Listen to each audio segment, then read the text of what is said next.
ناظرین اور طلبہ و طالبات آداب، مولانا آزاد نیشنل اردو یونیورسٹی کے اس تعلیمی پروگرام میں آپ کا خیر مقدم ہے۔ آج ہم معروف غزل گو شاعر آتش کی غزل گوئی پر گفتگو کریں گے۔ خواجہ حیدر علی آتش دبستان لکھنؤ کے نمائندہ شاعر گزرے ہیں۔ انہوں نے اردو اور فارسی دونوں زبانوں میں غزلیں کہی ہیں۔ آتش کے بزرگوں کا وطن بغداد تھا۔ وہ لوگ تلاش معاش کے لیے سرگردہ تھے۔ اسی سلسلے میں ان میں سے کسی صاحب کی سبیل دہلی تک نکل آئی، لہٰذا وہ دہلی آ گئے اور پرانے قلعے میں آباد ہو گئے۔ آتش کے نسب کا سلسلہ حضرت عبداللہ احرار تک پہنچتا ہے۔ یہ خاندان جب دہلی میں سکونت پذیر تھا، اس وقت لکھنؤ میں شجاع الدولہ کا زمانہ تھا۔ اسی عہد میں آتش کے والد خواجہ علی بخش دہلی سے فیض آباد آئے اور محلہ مغل پورہ میں آباد ہو گئے۔ آتش کی پیدائش 1778 عیسوی میں فیض آباد میں ہوئی۔ آتش کم سن ہی تھے کہ ان کے والد کا انتقال ہو گیا، چنانچہ کوئی سرپرست نہ رہا اور ان کی تعلیم ادھوری رہ گئی۔ چونکہ ان کے والد کا انتقال ہو گیا تھا، اس لیے ان کی تعلیم ادھوری رہ گئی۔ کسی طرح سے ان کی دوستی وہاں کے امیروں اور رئیسوں کے لڑکوں سے ہو گئی۔ ان کی صحبت کا اثر تھا کہ آتش عربی اور فارسی کے اچھے واقف کار ہو گئے اور انہی کے اثر سے شمشیر زنی میں بھی خاص مہارت پیدا کر لی۔ وہ تلواریے کے نام سے بھی مشہور تھے۔ 29 سال کی عمر سے شعر گوئی کا آغاز کیا۔ یہ بات آپ کے ذہن میں رہے کہ غالب نے شاعری کی ابتدا 29 سال کی عمر سے کی ہے۔ فیض آباد کے رئیس نواب محمد تقی خان ان کے بڑے قدردان تھے۔ انہوں نے آتش کی صلاحیتوں کو پہچانا اور اپنے یہاں ملازمت پر رکھ لیا۔ نواب غازی الدین حیدر کے عہد میں محمد تقی خان فیض آباد سے لکھنؤ منتقل ہو گئے۔ آتش بھی ان کے ہمراہ ہو لیے۔ نواب محمد تقی خان کی وفات کے بعد آتش نے کسی کے یہاں ملازمت نہیں کی۔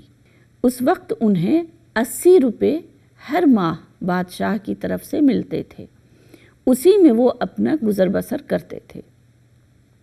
آتش کی صرف ایک اولاد تھی، اس کا نام محمد علی تھا۔ وہ شاعر تھے، ان سے متعلق معلومات اب بھی تحقیق طلب ہے۔ جس زمانے میں آتش کی شاعری کی دھوم مچی ہوئی تھی، اس وقت ان کے معاصر ناسخ کی بھی بڑی شہرت تھی۔ دونوں میں، یہاں پہ آپ سمجھ رہے ہوں گے کہ میری مراد آتش اور ناسخ سے ہے۔ دونوں میں معاصرانہ چشمکیں بھی تھیں، لیکن ان میں بھی اخلاقی اقدار اور تہذیبی پاسداری کا لحاظ کیا جاتا تھا۔ دونوں شاعروں کو اپنی حدیں معلوم تھیں۔ عمر کے آخری وقت میں آتش کی بینائی چلی گئی تھی۔ تنہائی کی زندگی سے وہ بہت بیزار تھے۔ ان کی زندگی میں بھی ان کی کلیات شائع ہو کر شہرت دوام حاصل کر چکی تھی۔ اس بلند پایہ شاعر کی وفات 1847 عیسوی میں ہوئی۔ آتش کے استاد مصحفی، ان کا پورا نام آپ جانتے ہوں گے، غلام حمدانی مصحفی۔ آتش کے استاد مصحفی نے اپنے تذکرے ریاض الفصحى میں آتش کی فارسی شاعری کا بھی ذکر کیا ہے، تاہم وہ منظر عام پر نہ آ سکا۔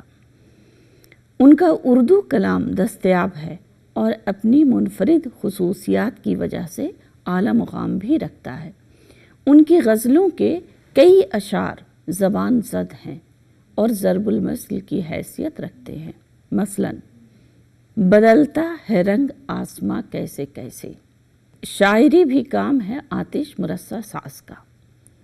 یا پھر یہ کہ خوشا وہ دل کہ ہو جس دل میں آرزو تیری، اور یوسف تھا اگر تو خریدار ہم ہی تھے۔ ان کے یہاں موضوعات میں تنوع اور رنگا رنگی پائی جاتی ہے۔ ان کی شاعری کی اہم خصوصیات عشق، تصوف، انسان دوستی وغیرہ ہیں۔ یوں تو حسن و عشق کے عناصر ابتدا سے ہی اردو شاعری کی زینت رہے ہیں۔ خصوصاً غزل اپنی لغوی اور اصطلاحی معنوں میں اسی تصور کی وجہ سے ممتاز مقام رکھتی ہے۔ آتش کے ہاں عشقیہ شاعری کی صحت مند روایت موجود ہے۔ اس کی دو وجوہات ہو سکتی ہیں۔ آتش کی شاعری کے ابتدائی زمانے کا ماحول اور مصفی کی شاگردی۔ جس زمانے اور ماحول میں انہوں نے شاعری شروع کی اس وقت وہاں شاعری کا بازار گرم تھا۔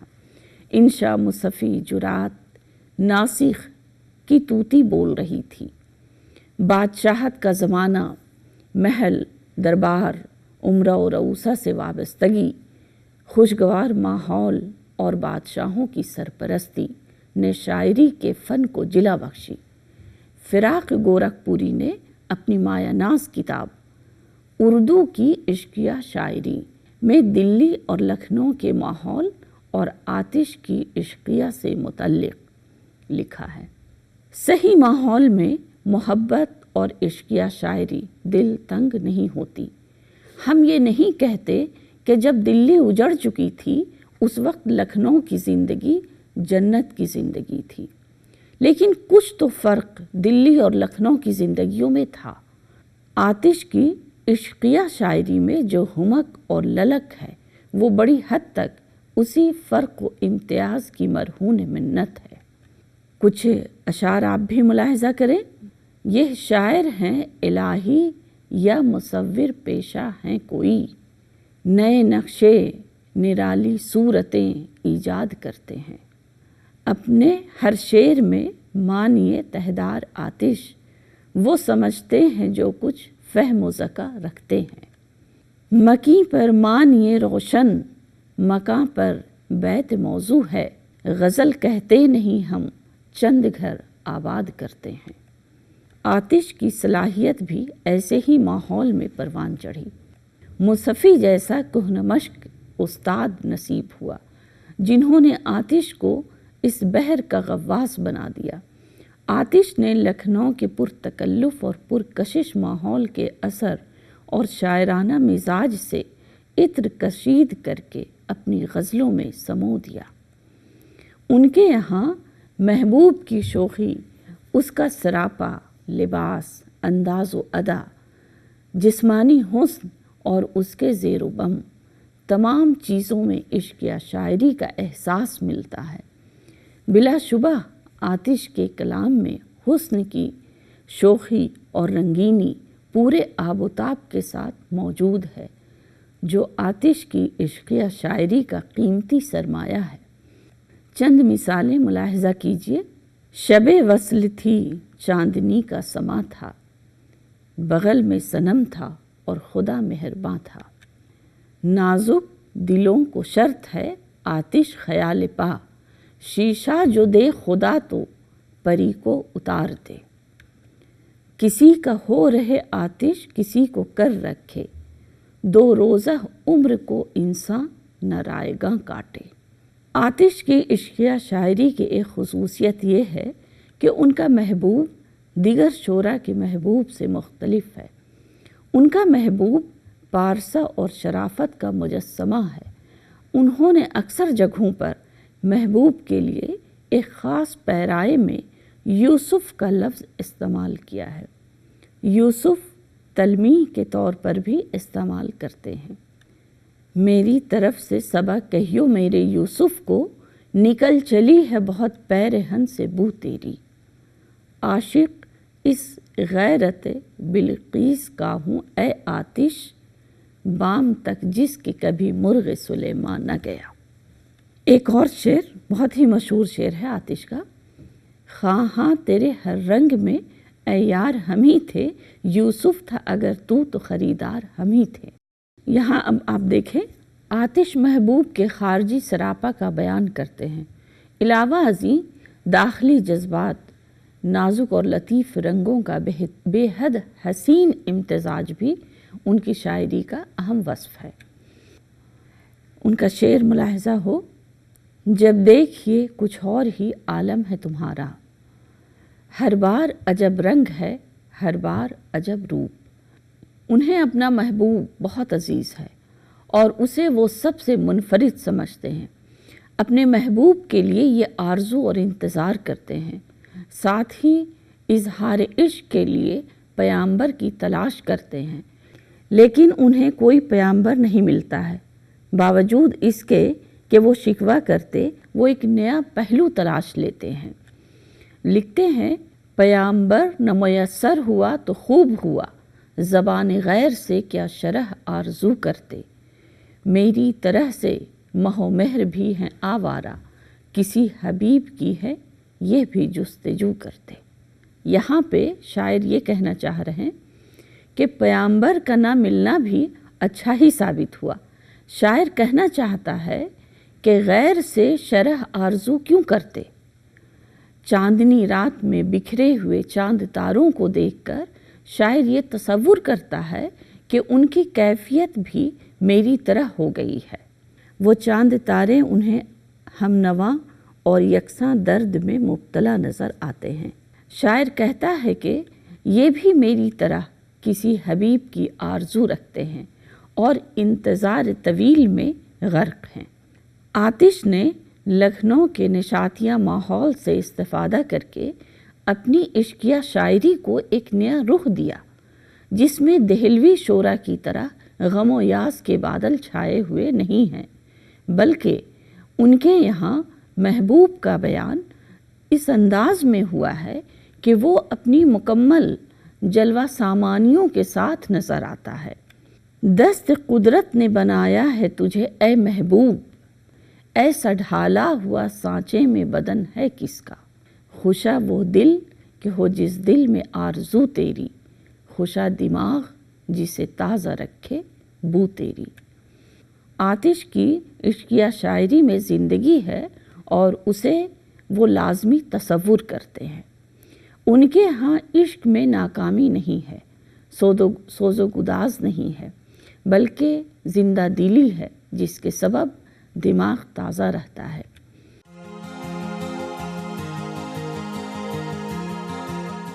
آتش کی شاعری کی ایک اہم خوبی خمریات بھی ہے۔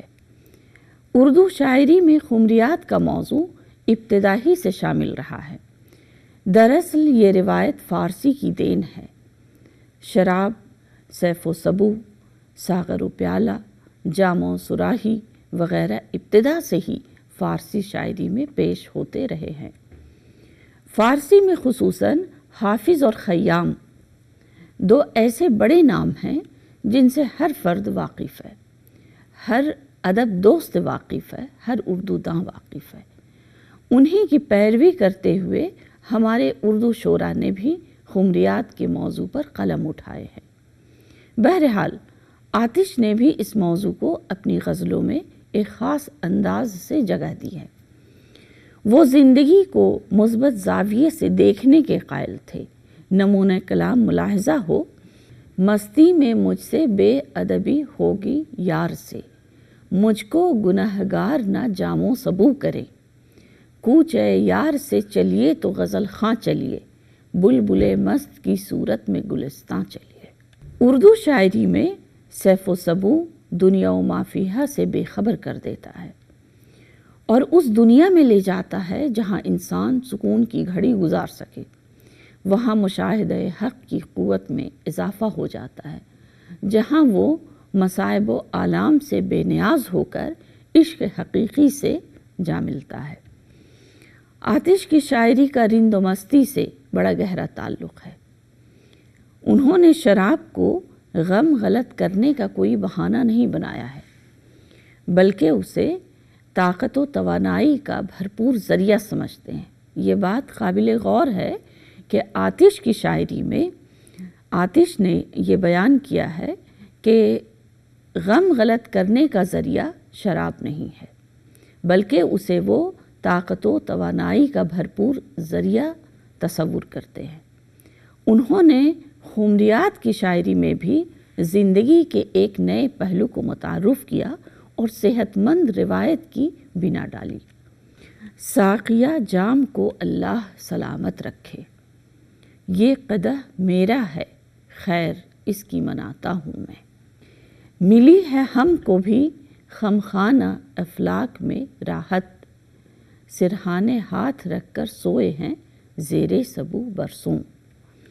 آتش صوفی شاعر کی حیثیت سے بھی جانے جاتے ہیں۔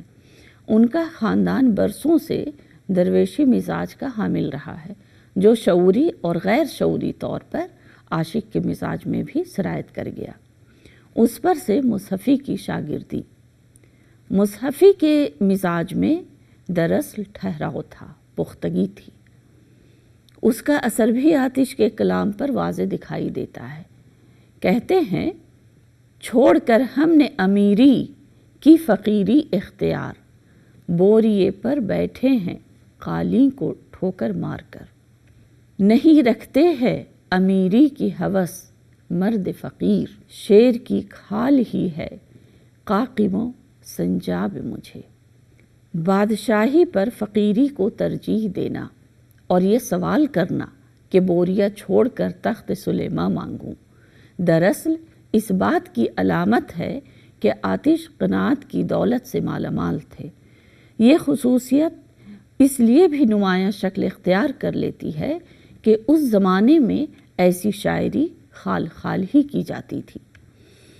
یہ وہ دور تھا جب دلی اجڑ رہی تھی اور لکھنؤ میں ایک نئی بساط بچھ رہی تھی۔ دلی میں مایوسی و محرومی تھی، جبکہ لکھنؤ میں خوشی و انبساط کا دورہ تھا۔ ساتھ ہی خارجی کیفیات و احساسات کا بیان شعری حسن کے لیے لازمی تصور کیا جاتا تھا۔ لکھنؤ میں بادشاہت قائم تھی اور یہاں کے بادشاہ خود شعر و شاعری میں دلچسپی رکھتے تھے۔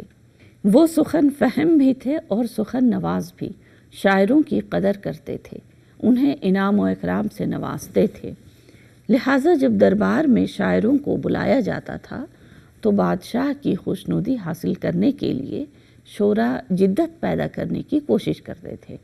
لہٰذا ایک دوسرے پر سبقت لے جانے کی خاطر فحش اور مبتذل شاعری بھی راہ پانے لگی۔ مقصد محظوظ کرنا اور داد وصول کرنا تھا۔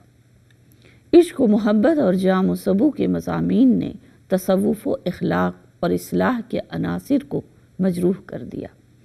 ایسے شاعروں میں انشا، جرات، امانت، رنگین وغیرہ کے نام قابل ذکر ہیں۔ اس ماحول میں آتش نے تصوف کے جتنے بھی شعر باندھے ہیں، یقیناً وہ قابل داد ہیں۔ انہوں نے عام روش سے ہٹ کر منفرد راہ نکالی اور صوفیانہ غزلوں کے توسط سے دبستان لکھنؤ کے سرمایہ سخن میں بہترین اضافہ کیا ہے۔ آل احمد سرور دبستان لکھنؤ کی ان خصوصیات کی وضاحت اس طرح کرتے ہیں۔ عزیز طالب علموں، آپ آل احمد سرور کو یقیناً جانتے ہوں گے۔ وہ بہت ہی معتبر ناقد ہیں اور ان کی تنقید کی اہم خصوصیت اعتدال و توازن ہے۔ تو آل احمد سرور دبستان لکھنؤ کی ان خصوصیات کی وضاحت اس طرح کرتے ہیں۔ لکھنؤ اسکول میں بہت سی خرابیاں سہی، مگر اس کا یہ احسان کیا کم ہے کہ اس نے شاعری کی قدر کی اور شعراء کو سر آنکھوں پر بٹھایا، شاعری کو فن بنایا اور فن کے آداب وضع کیے۔ ایسا کرنے میں انہوں نے بہت سی لطافتوں کا خون کر دیا، بہت سے نرم اور شیریں الفاظ کو ٹکسال باہر قرار دیا، قواعد کا نہایت سخت حصار بنایا۔ مگر ان کی اس خدمت کا اعتراف ضروری ہے کہ انہوں نے ہر معنی میں اردو شاعری کی سرپرستی کی، اسے وسعت عطا کی، تنوع دیا، رنگا رنگی بخشی۔ جہاں خون جگر کے باغ تھے وہاں نئے نئے پھول کھلائے، جہاں محرومی اور ناکامی تھی وہاں نشاط اور کامرانی کے لے پیدا کیے۔ ماورائیت کے بجائے ارضیت سکھائی، جسمانی حسن کا احساس دیا، شاعری کو گرد و پیش کی حقیقتوں کا آئینہ بنایا اور اس آئینہ سے ہر قسم کا کام لیا۔ آتش کی شخصیت کی ایک خوبی یہ بھی ہے کہ وہ مذہب کے معاملے میں بالکل آزاد خیالات کے حامل تھے۔ دراصل خیال کی یہ آزادی ان کے فقیرانہ اور صوفیانہ مزاج کی وجہ سے ہے۔ وہ ہر مذہب کے لوگوں کی عزت کرتے تھے اور ان سے شفقت سے پیش آتے تھے۔ اس کی مثال ہم یوں پیش کر سکتے ہیں کہ ان کے شاگردوں میں زیادہ تر غیر مسلم افراد تھے، مثلاً پنڈت دیا شنکر نسیم، وجے دیال وغیرہ۔ دیا شنکر نسیم تو اپنے استاد کے بہت ہی قریبی تھے اور ہر تخلیق اصلاح کے لیے انہیں ضرور پیش کرتے تھے۔ نسیم کی مشہور مثنوی گلزار نسیم ہے، جسے انہوں نے اپنے استاد آتش کو دکھایا اور انہی کے مشورے پر اسے مختصر کر دیا تھا۔ یہ مثنوی بے حد مشہور ہوئی اور اختصار ہی اس کی خصوصیت بن گئی۔ نسیم کے علاوہ بھی آتش کے بہت سارے شاگرد تھے جنہوں نے آگے چل کر اردو شاعری میں نام پیدا کیا۔ آتش کے کلام کی ایک خوبی الفاظ کا موزوں ترین استعمال بھی ہے۔ وہ اشعار میں الفاظ کو اس طرح سجاتے ہیں جیسے زیورات بنانے والا ماہر کاریگر نگوں کو بٹھاتا ہے۔ اپنی اس خوبی کا آتش کو خود بھی کافی احساس تھا۔ ان کا مشہور شعر ہے، بندش الفاظ جڑنے کے نگوں سے کم نہیں، شاعری بھی کام ہے آتش مرصع ساز کا، کھینچ دیتا ہے شبیہ شعر کا خاکہ خیال فکر، رنگی کام اس پر کرتی ہے پرواز کا۔ اگر آپ آتش کے کلام پر غور کریں تو واقعی ان کے نظریے کے قائل ہو جائیں گے۔ یہ وہ خوبی ہے جو دبستان لکھنؤ کی شناخت رہی ہے۔ وہ حسب موقع شعوری کوشش سے اپنی فوقیت ثابت کرنے کے لیے دور اذکار الفاظ، مرکبات، تشبیہات و استعارات کا استعمال کرتے ہیں۔ آپ خود غور کیجئے کہ کوئی شاعر مرصع سازی کیسے کر سکتا ہے۔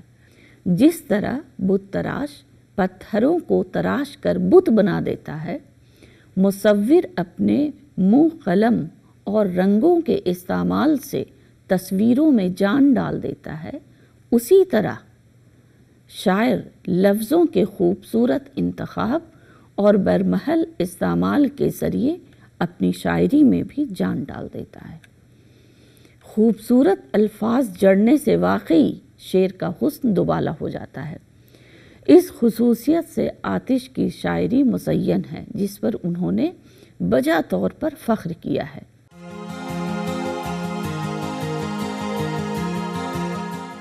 آتش کی شاعری میں واسوخت کے عناصر بھی ملتے ہیں۔